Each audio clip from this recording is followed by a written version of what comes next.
Good evening, morning, afternoon, whenever you find a way to see this. It's the Northeast Bull Rush again in a little bit of a different setting, but we adapt and overcome. I'm Omar, as always, joined by my co-host, John. John, how's everything going?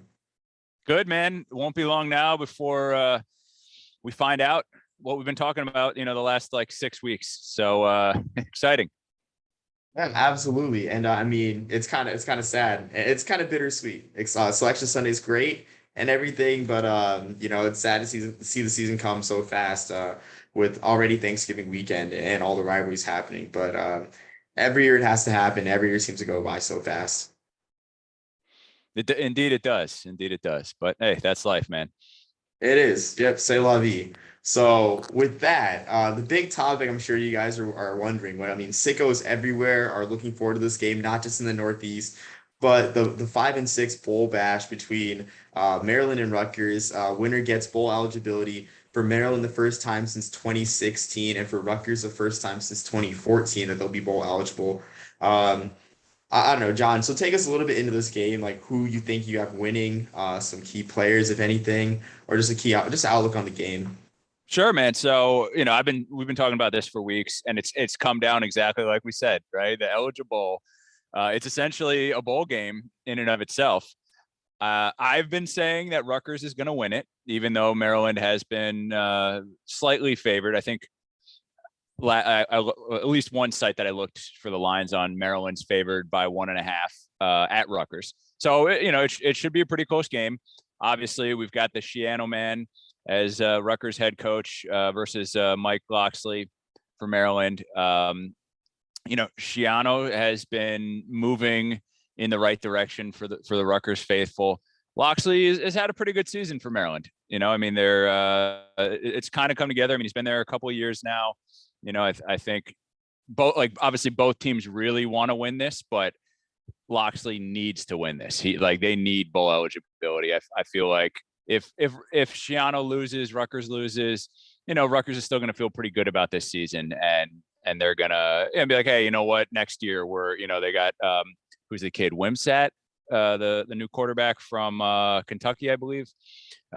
He's up there at Rutgers. He's played a couple of downs each game, it seems like, but they really haven't unleashed him yet.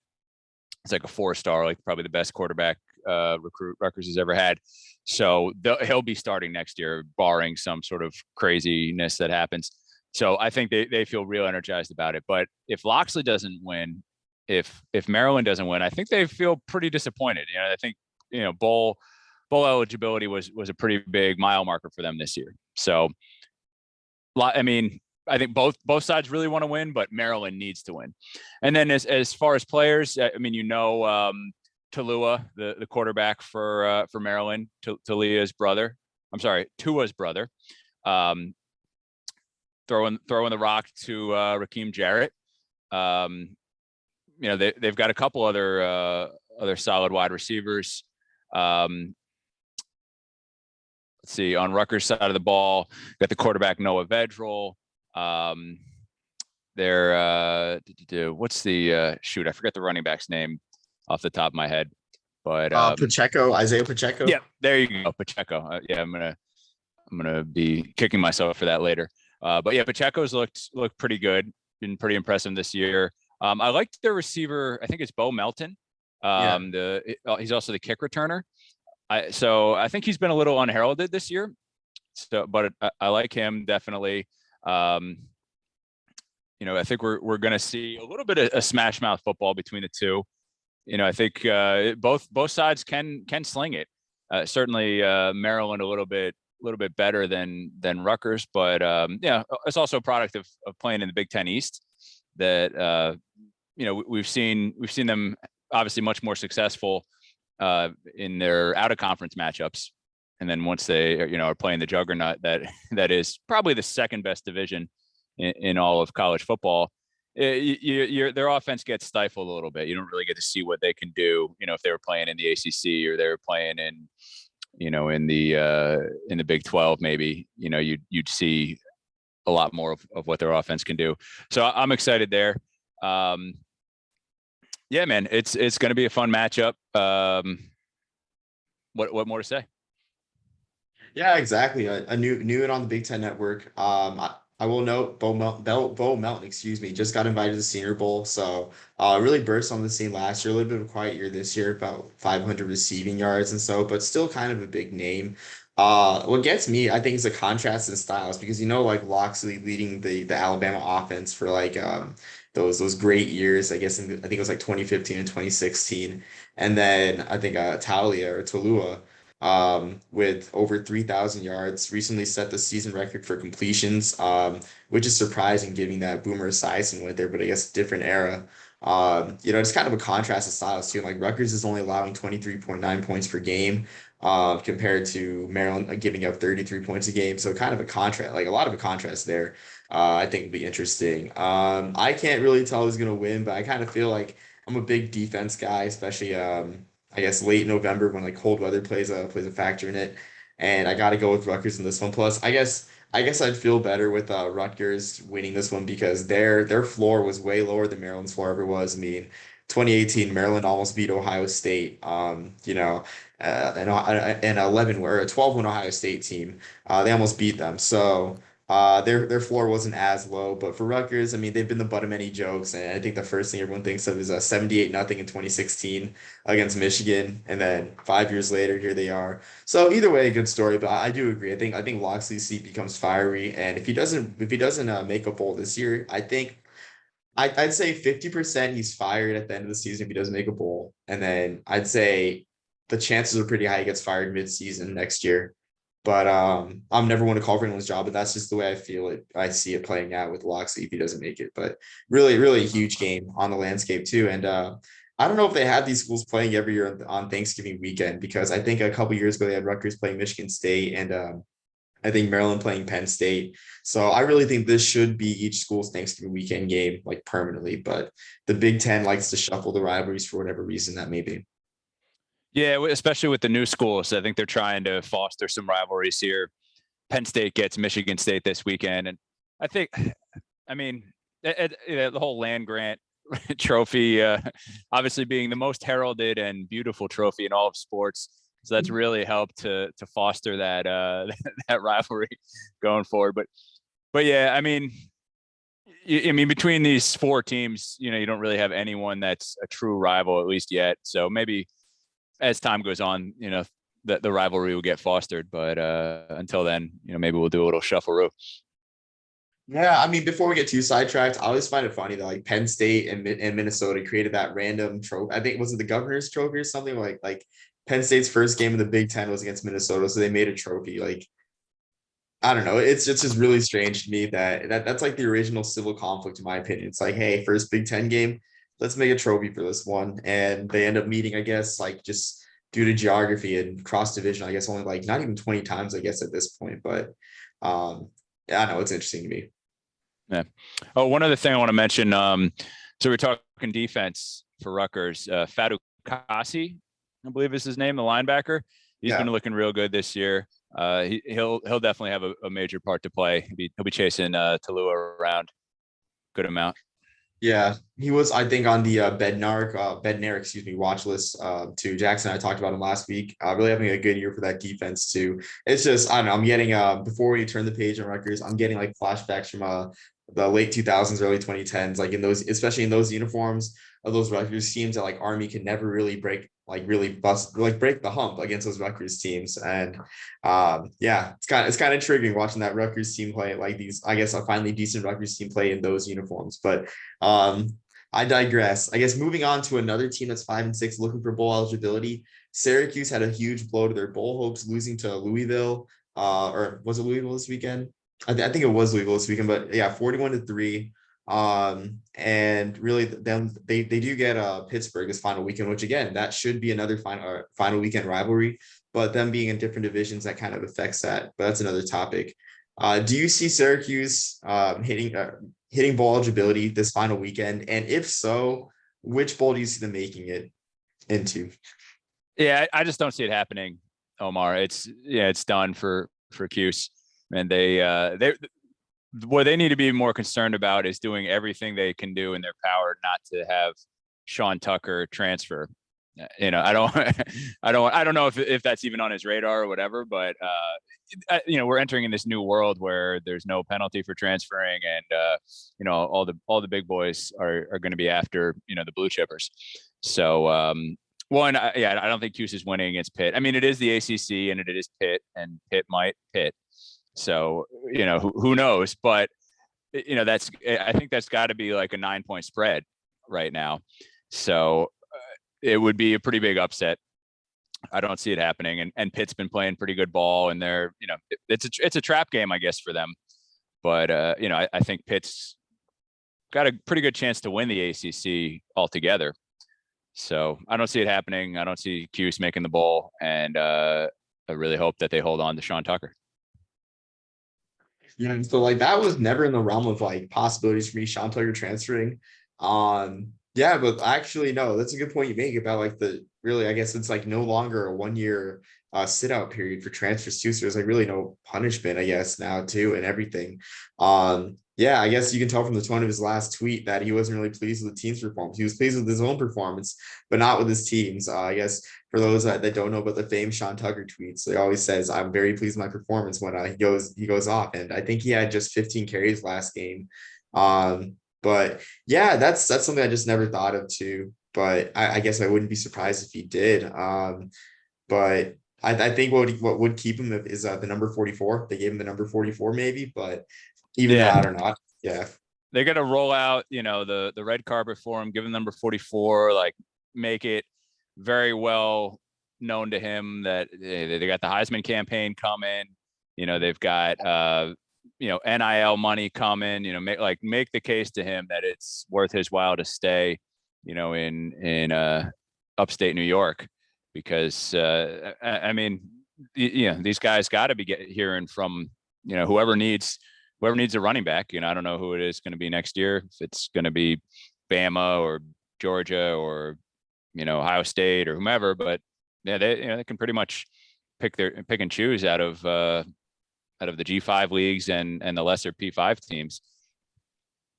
Yeah, exactly. Yeah, I mean, I just find a scheme that like works for them too. I mean, yeah, it's always interesting too. Like it's like always about fits. I'm sure Sean Tucker is a good fit for Syracuse at the moment, but there might be a better fit too. And a guy, I think it was like Chase Bryce, who goes from Clemson to Duke to App State, and like now he's got App State as Sun Belt front runners. But yeah, I guess going back to Syracuse, if they do end up pulling the upset against Pittsburgh, like you said, pitting. I do see them in the Pinstripe Bowl. I think that's a slam dunk, especially too if Rutgers ends up winning. Nice little Big East flavored matchup. And I do feel like it's a slam dunk even with their 6-6 record. Want to know your thoughts on that? Oh yeah, big. That would be the dream matchup, I think. Maybe with Penn State if they lose instead of Rutgers. Either way, I think the Pinstripe Bowl would love that. You'd get Cuse always travels well to the New York metropolitan area, even though they're like 5 hours outside. They're in New York State. They are more or less New York's team, I suppose. So they would travel well. Rutgers is right there in tri-state area. They would travel super well, especially with being energized about this season, being energized about Schiano. I think you'd probably pack the house. And if Penn State loses, it's a very disappointing season, but Penn State's got a huge fan base. You'd pack the house there. The ratings would be pretty high as well. So I'm sure that the Pinstripe Bowl is licking their chops at the possibility of those matchups. Yeah, I mean, I will take the Syracuse being New York's college team with a grain of salt because unbiased, of course, I think Army is New York City's college team at the moment with a recent success too, and we'll see proof of that on December 11th with the Army Navy game returning to MetLife Stadium for the first time in I guess that area for the first time since 2002, I think. Yeah, 2002. So I will take that with a grain of salt, but yeah, Syracuse is a huge presence there as well. But yeah, no, that's definitely a dream matchup, and I don't see any other possibility really for Syracuse if they go bowling. So moving on to another ACC team, Boston College was, I mean, obviously hurt. I think they dropped the most out of all the mid-tier ACC schools in terms of their bowl destination with their loss to Florida State. Surprisingly, that seems like a hump that they can't break really. Yes, that they can't really jump over the Florida State hump, honestly. But that's another topic for another time. Uh, what do you think about Boston College's bowl destination? Are they pretty much a lock for the Fenway Bowl now with them playing Wake Forest in the final weekend? Even if I guess if they win, maybe they improve their prospects. But where do you see them landing now with a 6-6 or 7-5 record? Yeah, so the Wake game, they're probably not gonna not gonna be able to make it, but it's not. It doesn't look nearly as dire as it did when they didn't have Dracovic. So I think I was looking at some projections earlier. It looks like they have about a 40% chance of victory on that one. So it's not terrible, but yeah, I mean they lose their 6-6, they win their 7-5.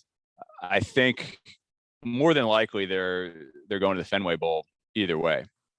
But certainly if they lose, it looks Fenway Bowl bound.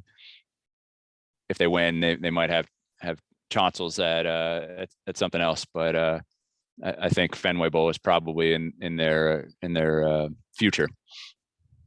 Yeah, I mean, I have to agree, honestly. The other possibility I'd say maybe is like going to the Sun Bowl as a first time team.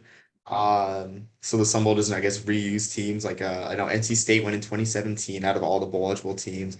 If Pitt ends up not winning, they went in 2018, for example. Clemson's another first time Sun Bowl team too, but I think it's a pretty easy conclusion to see them go out west. But I think they are locked for the Fenway Bowl. In terms of opponent. Who do you see them playing out of the American? I've seen predictions or projections with SMU and Houston, the number two, number three teams out of the American come making their way to Fenway too, and that sort of builds on the tradition where you have the Americans sending their conference runners up to these Power Five bowl games to sort of show the Power Six label to the rest of the world. Like for I always make jokes about it. Like the 2020 Birmingham Bowl, like Cincinnati loses the American title game and they show the world that the Americans power six by beating up on 6-6 Boston College and empty Legion Field. Like really great message sent there.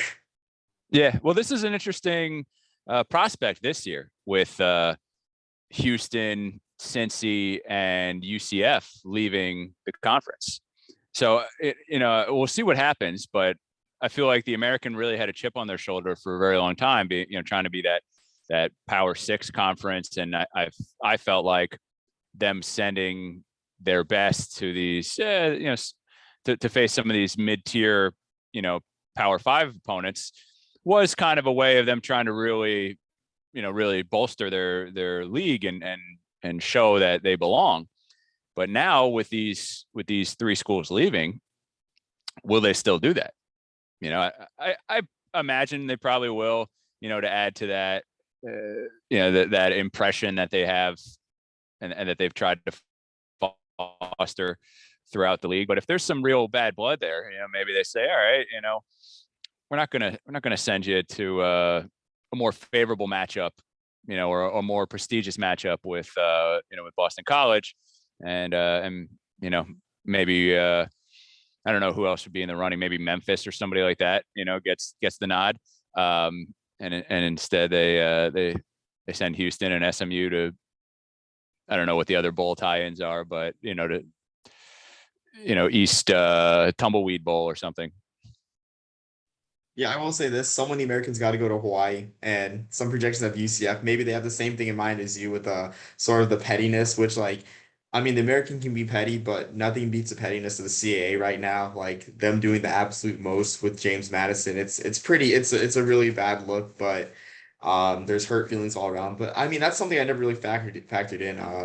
And again, I guess it might be different with the Fenway Bowl being an ESPN bowl. So I mean, they might want that spicy Tanner Mordecai, Phil Dracovic, or Clayton Toon, Phil Dracovic matchup up in Boston. So that might be a factor. But I will say this: I don't think BC is going to play UCF in any bowl because I think if ESPN can or any of the bowls can, they'll try to gun for that UCF Miami matchup. Just for the sake of it, really, too. I mean, whether it be in the Military Bowl or the Fenway Bowl. Yeah, so I mean, I would rule out UCF as an opponent for Boston in the Fenway Bowl. Yeah, that makes sense. Yeah, I'm sure ESPN will try to influence as much as they can for all of their bowls. But yeah, with with the American, being wholly owned, or the TV rights wholly owned by ESPN, I'm sure they'll probably, fall in line. So that's probably what we'll end up getting. But it would be fun to imagine a spiteful AAC just saying, up yours to to Houston or somebody, and putting in Memphis or SMU. Yeah. Yeah, no, I mean, shoot.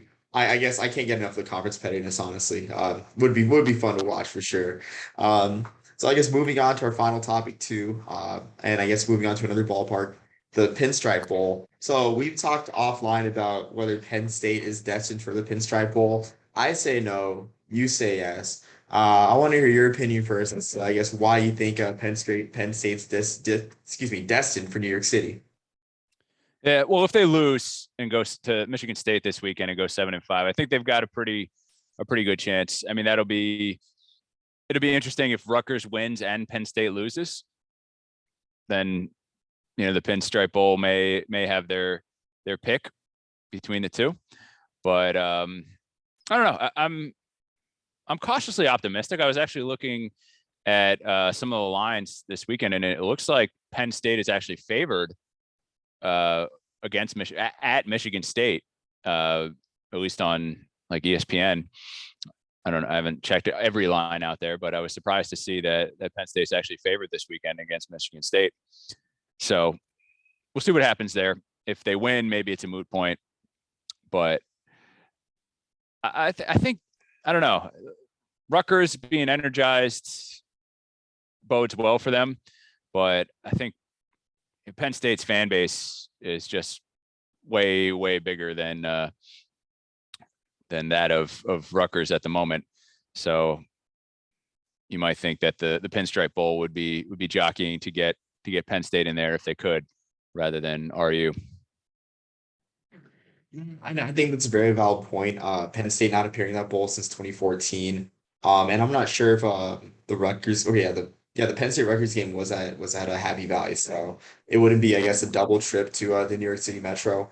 But on the flip side, I think Penn State's brand, and you mentioned their fan base is big enough to make the Las Vegas Bowl legitimate possibility for them, especially when you consider that there's that sort of 3-year agreement with the Las Vegas Bowl and the Duke's Mayo Bowl, where like they alternate between who gets who. I think one year, like this year, the Duke's Mayo Bowl gets an SEC team, and this year, of course, the Las Vegas Bowl gets a Big Ten team, and then the next year it flips. So with that being said, with only 3 years to get Big Ten teams, like why not, if you're the Vegas Bowl, get one of the biggest brands in college football in Penn State already, when of course you can't get an Ohio State, of course you can't get a Michigan. Why not get a Penn State team? And of course, it's a rare trip for fans. So you put that into perspective too, where it's like it's Las Vegas. It's a rare trip to Vegas. I mean, I don't see Penn State scheduling a UNLV anytime soon, or scheduling like BYU in a neutral site game at Allegiant Stadium.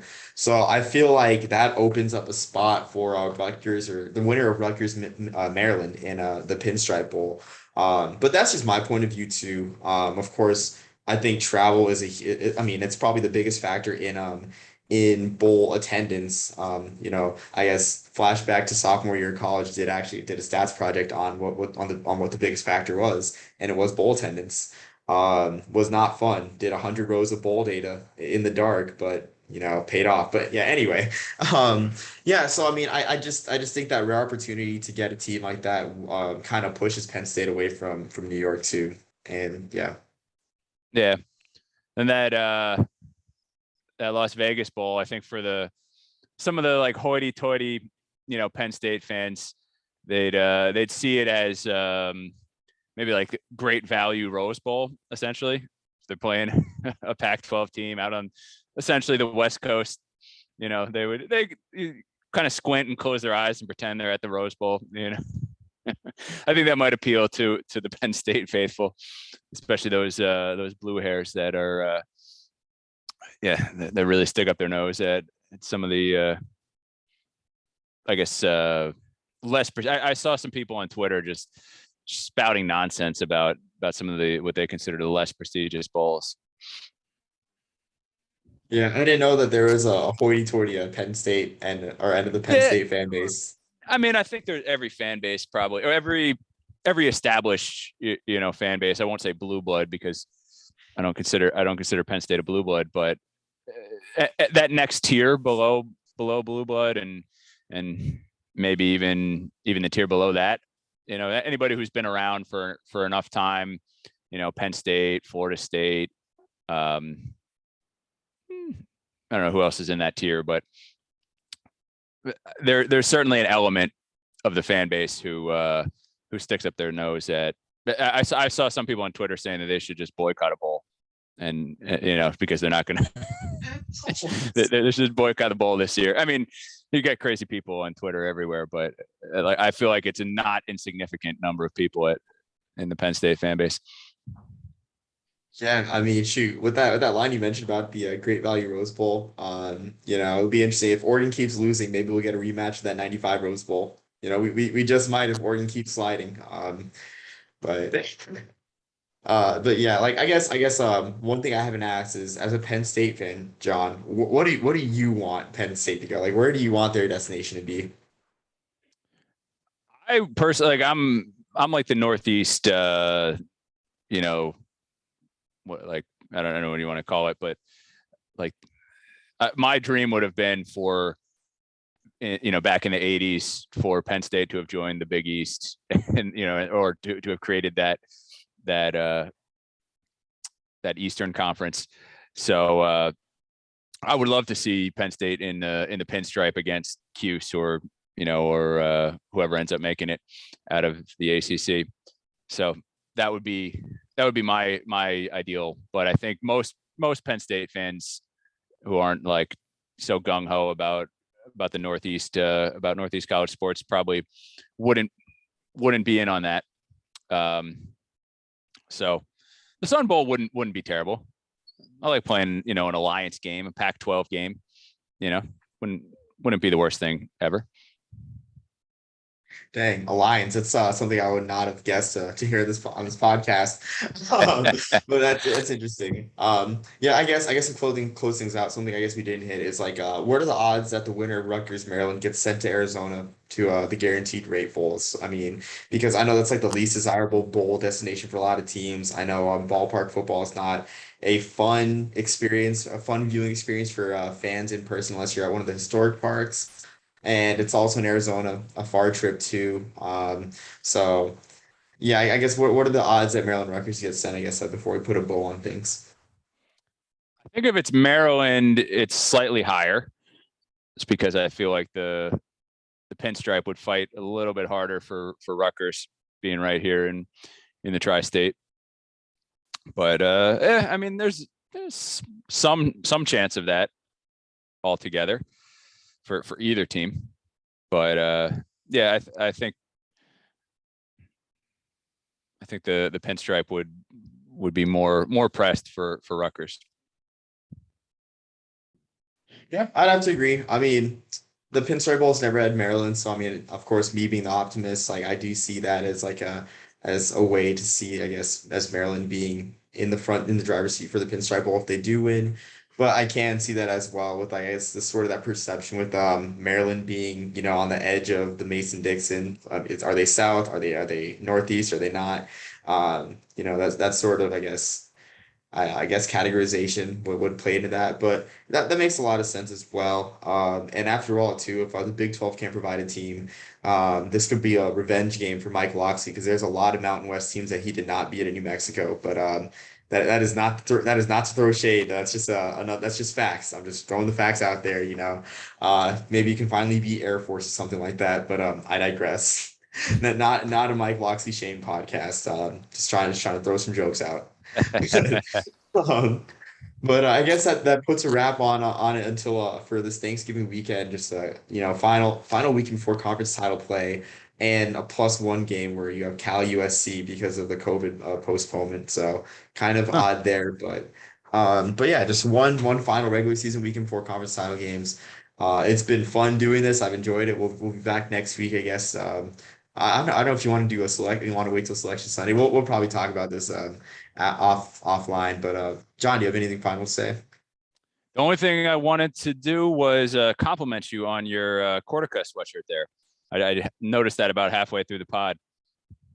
Thank you. I didn't actually go to the game. I found it on eBay because I wanted a collectible from it. It's like it's just such a weird game, a D3 game at MetLife. I mean, it's such a novelty too. If they do it again, I'm there hopefully, Right save on. take some money from the rainy day fund. Yeah, my brother went to Ithaca, so I went up one year to the Cortica game when they played it at Ithaca. So pretty sweet. Yeah, it's just like all those games, all those D3 games are like on the same weekend too. Like I know I want to make it to Amherst Williams one year. And then like, maybe of course the Cortica game if it's the same weekend. But yeah, they're all the same weekend. That's a tough thing about it. But maybe one day. Yep, one day I'm sure. All right. Well, until next time, keep watching college football. Great weekend coming up. And peace, love, soul, and go Bombers.